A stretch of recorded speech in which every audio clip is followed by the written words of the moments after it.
देवान आमकां पळोवंक दोन दोळे दिल्ले आसात, आयकूंक दोन कान दिल्ले आसात, परमळ वास घेवंक नाक दिल्लें आसा, रूच पळोवंक जीब दिल्ली आसा आनी आपडूंक हात पांय आनी आख्खें आंग दिल्लें आसा. आनी ह्या इंद्रियांक म्हणजे सेन्सस हाका लागून आमचें जिवीत ह्या संवसारांत बरे भाशेन चलता. मातशें चिंतात, आमकां दोळेय नात, आयकूंकूय येना, उलोवंकूय येना, वासूय येना आनी कोणें आमकां मारल्यार सुद्दां आमकां कांयच गमना, तर आमचें तें कसलें जिवीत? जिवंत आसून आमी मेल्ल्या भाशेन न्ही. पूण देवान आमकां हें सगळें कित्याक दिलां? फकत आमचेच खातीर न्हय, आमी ह्या संवसारांत ताका वाखाणूंक, आमी आमच्या जिवितांत फुडें वचूंक आनी आमचे बरोबर दुसऱ्यांकूय आमी फुडें व्हरूंक देवान हें सगळें आमकां दिलां. मनजाती मदें पळया, तुमी कावळे पळयलात आसतले. आतां भोव कावळे उणे जाल्ले आसात. इल्लें खंय तरी जेवण आसा खावंक, तो एक कावळो पळयता आनी बोबो घालून दुसऱ्या कावळ्यांक आपयता, म्हणजे आतां हांगा कितें तरी खावंक आसा, आमी खावुया. एकवटान मनजात जियेता. फकत मनीस दळदिरो, तो स्वार्थी, तो फकत आपलेंच चिंता, दुसऱ्यांचें ताका पडून गेल्लेंच ना. आनी हाची शिडकावणी आमकां आयच्या पयल्या वाचपांत आनी चड करून तिसऱ्या वाचपांत मेळ्ळी. पयल्या वाचपांत पळया, आमोस प्रवादीचो काळ, तो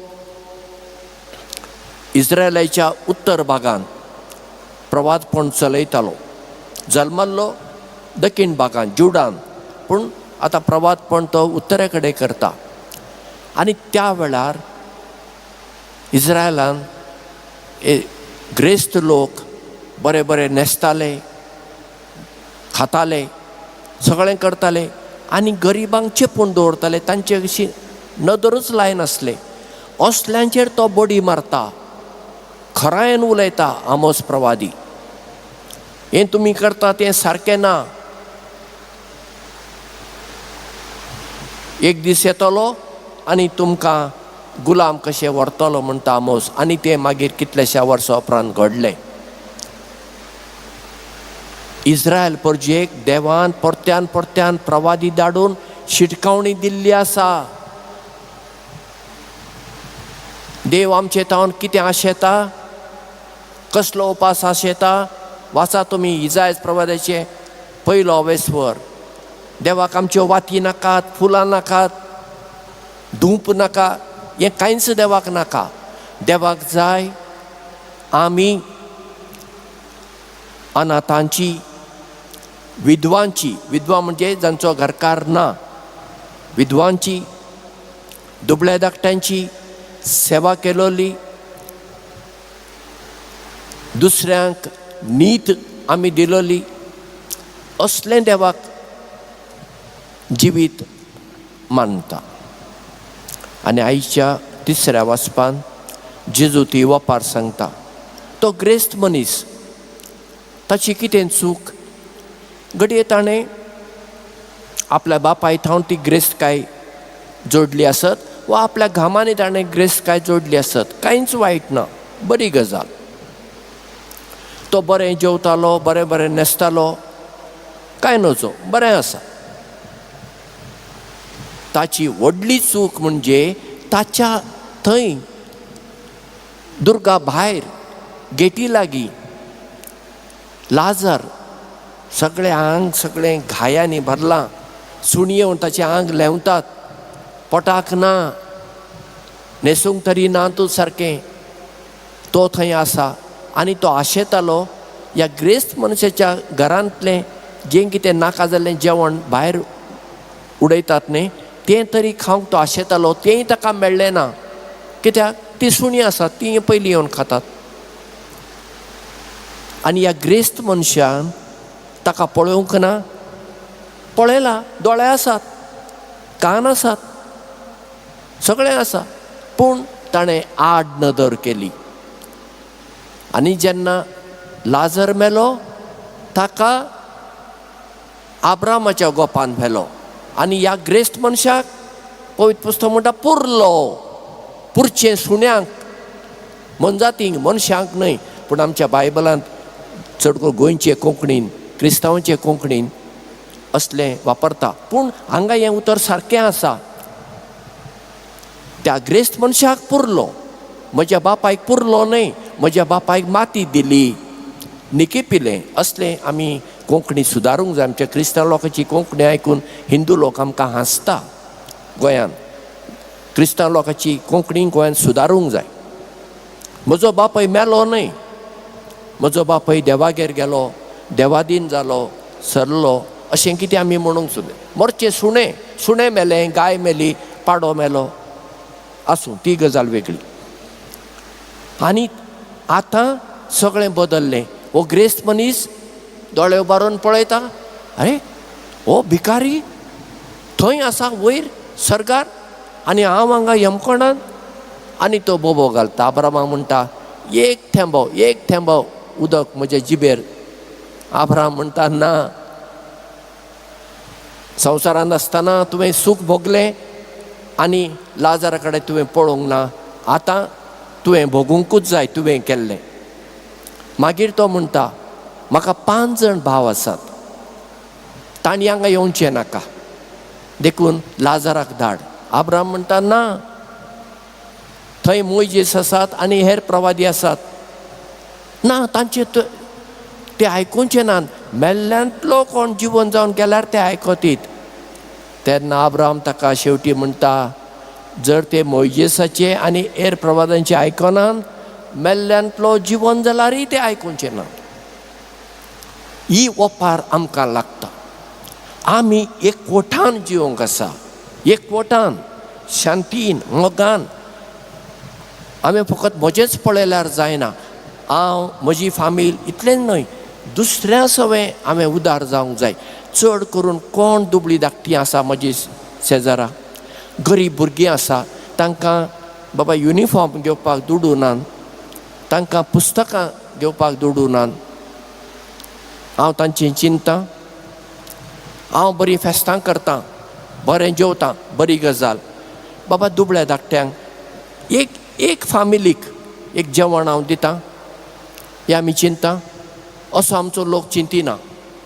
आतां तुमकां म्हाका विचारपाचो अधिकार आसा, फादर हें सगळें तूं आमकां सांगताय, तूं कितें करताय? येया म्हजे बरोबर, हांव दाखयतां कितें करतां तें. सांगूंक वेळ ना. 60 लागीं 60 गरीब भुरग्यांक आमी आदार करता. युनिफॉर्म, पुस्तकां घेवन दिवंक, वाणो, सत्री, रेनकोट, केन्ना केन्ना वखदाक आनी हेर गजाली. जेन्ना सांत इनासाचें फेस्त जाता, पास्कांचें फेस्त जाता, नतालांचें फेस्त जाता, ह्या 3 फेस्तांक 7-8 फामिलींक जेवणाची वेवस्था हांव करतां. बरें जेवण, तांकां जाय तें तसलें बरें जेवण. दर म्हयन्याक 4 ते 5 फॅमिलींक राशन प्रोवायड करता आमी. आनी हें सगळें गुप्ती जाता, आवाज ना, कांय ना, हें सगळें जाता. कित्याक जेजून म्हणलां, म्हज्या ल्हाना भावां भयणीक कितें तुमी केलें तें तुमी म्हाका केलें, आनी जें तुमी तांकां करूंक ना तें म्हाका करूंक ना. आनी अशें करपी लोक संवसारांत आसा. म्हजे बरोबर तुमी आयल्यार हांव तुमकां सांतिनेज व्हरतां. थंय लकाप्पा नांवाचो एकटो मनीस आसा. एक 6-7 वर्सां आदीं तो कथोलीक जालो. आख्खें ताचें कुटूंब सांतिनेजांत सगळे लोक ताका वळखतात. कित्याक इगर्जेन ताची फामील मुखार बसता आनी तुमी पळय आनी पाद्री सांगतात, पळया लकाप आनी फामिली कशे फुडें बसलात आनी तुमी जाती भायर कशी बसलात. आतां पळया तुमी इगर्जेन कशी बसल्यात. एकवट ना. कित्याक ना? नाका, हांव हांगा बसतां, तूं म्हाका लागीं नाका, तुजो वास म्हाका नाका, तूं म्हाका नाका, हें आमी सांगता. देखून परत्यान परत्यान हांव सांगता, इगर्जेन तरी आमी एकठांय येवया, मीस एकठांय आमी भेटोवया, तांतू वांटो घेवया. ना एकटो त्या कोनशाक, एकटी ह्या कोनशाक, आमचें चल्लां. आसूं, तुमच्या कर्तुबांक तुमी जबाबदार, हांव न्ही. लकापाचें सांगता. ओ लकापा, क्रिस्तांव जावचे आदी पासून नतालांच्या वेळार वो गरीब मनीस, पायलट, मोटरसायकल पायलट, पयशे एकठांय करून 250 लोकांक चिकन बिर्याणी जेवण वाडटा. आपल्या घरांत आपयता आनी जाय तितलें जेवन वच. 250 जाणांक नतालांच्या दिसा. कोणें सांगलें ताका?